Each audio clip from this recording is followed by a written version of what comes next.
मनसे आणि ठाकरेंच्या सेनेमध्ये जागा वाटपाच्या चर्चेला सुरुवात। अद्याप सूत्र ठरलं नाही, मात्र मनसेला 70च्या आसपास जागा देण्याची ठाकरे सेनेची तयारी।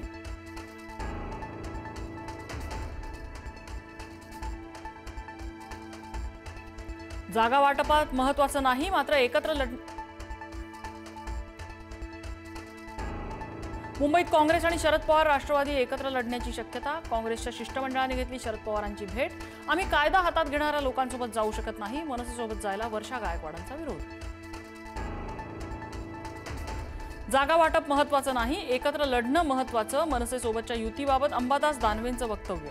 तर पळवापळवीमध्ये भाजप आणि शिंदे दोघंही सारखेच, दानवेंचा सत्ताधाऱ्यांवर घणाघात। मुंबईतील फौजदारी कायद्याच्या कार्यक्रमाला मुख्यमंत्री देवेंद्र फडणवीस आणि अजित पवारांची उपस्थिती, मात्र एकनाथ शिंदे मात्र अनुपस्थित। भाजप आणि शिवसेनेतल्या वादानंतर एकत्र येणं टाळल्याची चर्चा।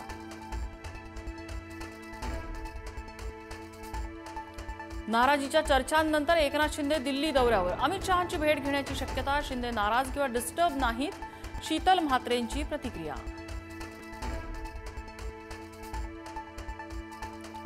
मंत्रिमंडळातील नाराजी नाट्यानंतर भाजप शिवसेना नेत्यांचा एकत्र प्रवास। उद्योग मंत्री उदय सामंत, भाजप प्रदेशाध्यक्ष रवींद्र चव्हाण आणि निरंजन डावखरे यांचा मुंबई ते रत्नागिरी प्रवास। सिंचन घोटाळ्यात जो पॅटर्न राबवला तोच पॅटर्न मुंढवा जमीन घोटाळ्यामध्ये राबवलाय। पार्थ पवारांचं टॉवर लोकेशन काढा, मोठा उलगडा होईल, अंजली दमानी यांची मागणी।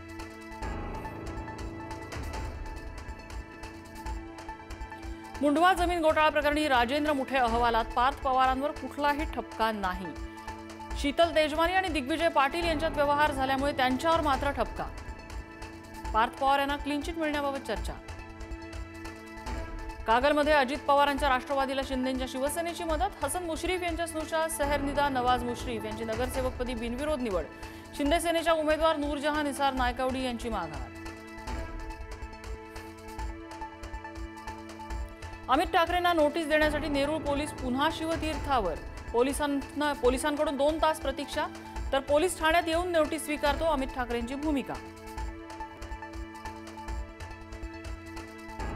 तुळजापूर नगराध्यक्षपदासाठी भाजपाकडून ड्रग्ज प्रकरणातील मुख्य आरोपी विनोद पिटू गंगणे याला उमेदवारी। पक्षश्रेष्ठींचा आदेश डावलून आमदार राणा जगजितसिंह यांनी उमेदवारी दिल्याची चर्चा। स्थानिक स्वराज्य संस्थांच्या निवडणुकीत मुख्यमंत्री प्रचारासाठी मैदानात उतरणार।